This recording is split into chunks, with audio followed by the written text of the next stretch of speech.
ইতিমধ্যে ছাত্ৰ জীৱনৰ আটাইতকৈ অতি গুৰুত্বপূৰ্ণ পৰীক্ষা মেট্ৰিক পৰীক্ষা 2025 সুকলমে অনুষ্ঠিত হৈ গ'ল। কিছু আশা প্ৰত্যাশা আৰু কিছু ঘটনা পৰিঘটনাৰ মাজেৰে এইবাৰ 2025 বৰ্ষৰ মেট্ৰিক পৰীক্ষা সুকলমে অনুষ্ঠিত হ'ল। পৰীক্ষা অনুষ্ঠিত হৈ যোৱাৰ সফল সামৰণিত এটা বিশেষ প্ৰশ্ন উদয় হৈছে সৰ্বত্ৰে। প্ৰশ্নটো হৈছে 2025 বৰ্ষৰ মেট্ৰিকৰ ৰিজাল্ট, অৰ্থাৎ কেতিয়া ঘোষণা কৰা হ'ব মেট্ৰিকৰ ফলাফল।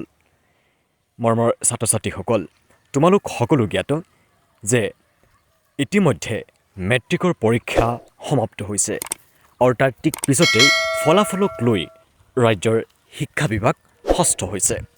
ফলাফল অতি শীঘ্ৰেই ঘোষণা কৰা হ'ব বুলি এক বিশেষ সূত্ৰৰ পৰা উমান পোৱা গৈছে। কিন্তু কথাটো হ'ল, কেতিয়ালৈ পৰীক্ষাৰ ফলাফল ঘোষণা কৰা হ'ব?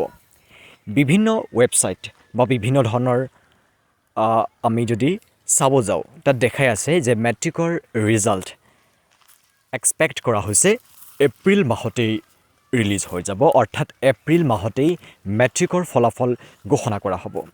কিন্তু তাৰ সত্যতা কি, এই সম্পৰ্কে মই আজি অৱগত কৰিব বিচাৰিছোঁ তোমালোকক। ছাত্ৰ ছাত্ৰীসকল, তোমালোকে ইয়াত দেখিবলৈ পাইছা যে 2021 বৰ্ষৰ যি মেট্ৰিকৰ ফলাফল সেয়া ঘোষণা কৰা হৈছিল 30 জুলাই। 2022 বৰ্ষৰ মেট্ৰিকৰ ৰিজাল্ট ঘোষণা কৰা হৈছিল 7 জুন।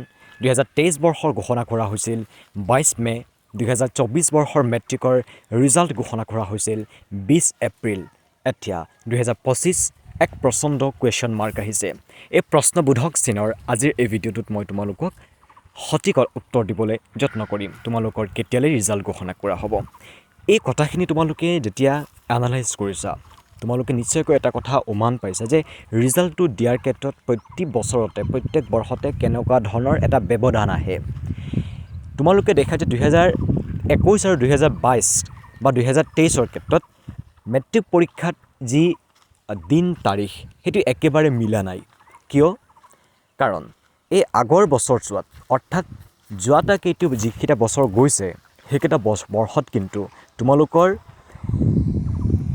এতিয়াৰ যেনেকৈ পেটাৰ্ণ আছিল MCQ পেটাৰ্ণ, তেনেকুৱা কিন্তু নাছিলে। তো সেই গতিকে তাত ৰিটেন তোমালোকে লিখিব লাগিছিল, বিভিন্ন কুৱেশ্যন আনচাৰ বহলাই লিখিব লাগিছিল। সেইটো কাৰণে তাত চোৱাৰ বিভিন্ন সময়ৰ প্ৰয়োজন হৈছিল বিভিন্ন ক্ষেত্ৰত। কিন্তু এইবাৰ বা যোৱাটো বৰ্ষত যিহেতুকে তোমালোকে MCQৰ কুৱেশ্যন আনচাৰ কৰিবলগীয়া হৈছে, আৰু তোমালোকে জানাই যে MCQৰ কুৱেশ্যন এনচাৰসমূহ চোৱাৰ ক্ষেত্ৰত মানুহে নাচায়, সেইসমূহ কম্পিউটাৰ চোৱা হয়, বিভিন্ন ধৰণৰ পদ্ধতিৰে চোৱা হয়। চ' সেই মেথড ইউজ কৰিলে খুব কম সময়ৰ ভিতৰত সেইখিনি চোৱা শেষ হৈ যায়। চ' ইতিমধ্যে তোমালোকৰ সেইখিনি প্ৰচেছ ইতিমধ্যে আৰম্ভ হৈছে। ঠিক আছে, তোমালোকৰ কুৱেশ্যন এনচাৰ অৰ্থাৎ তোমালোকৰ এনচাৰ শ্বীটখন চোৱাৰ প্ৰচেছ আৰম্ভ হৈছে, আৰু MCQ চোৱাৰ ক্ষেত্ৰত বৰ বিশেষ সময় নালাগে। আৰু বাকী তোমালোকৰ যিখিনি তোমালোকে ৰিটেন এক্সাম আছে সেইখিনিও চোৱাৰ ক্ষেত্ৰত এইবাৰৰ কাৰণে বিশেষ সময় নালাগিব। কাৰণ আমি যদি যোৱাটো বৰ্ষ এনালাইজ কৰোঁ, তেনেহ'লে এটা কথা আমি উপলব্ধি কৰিব পাৰোঁ যে খুব সোনকালে পৰীক্ষাৰ ৰিজাল্ট দিয়া হৈছিল। গতিকে এইবাৰো যিহেতুকে MCQটো এক্সট্ৰাকৈ চোৱা হ'ব, তাত মানুহে নাচায় বা টিচাৰসকল তাত ইমান হেৰি হৈ নাথাকে, গতিকে সেইখিনি তোমালোকে এক্সট্ৰাকৈ চোৱা হয়। চ' তাত তোমালোকৰ সময় একদম কম লাগে। আৰু ইফালে ৰিটেন যিখিনি তোমালোকে এক্সাম দিছা লিখা, সেইখিনিও চোৱাৰ ক্ষেত্ৰত পূৰ্বৰ তুলনাত আধা সময় লাগিব। অৰ্থাৎ পূৰ্বে 2021 বৰ্ষৰ যদি কথা আমি চাওঁ, তাত দুইটা চোৱা হৈছিলে, MCQ চোৱা হৈছিলে।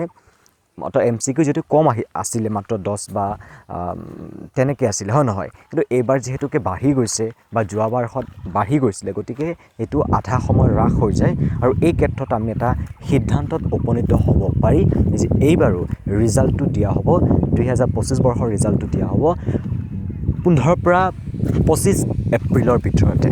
আৰু এই কথাটো মই মোৰ মুখেৰে কোৱা নাই, এক বিশেষ সূত্ৰৰ পৰা এই কথাটো মই উমান পাইছোঁ, আৰু গতিকে তোমালোকৰ সৈতে মই শ্বেয়াৰ কৰিব বিচাৰিছোঁ।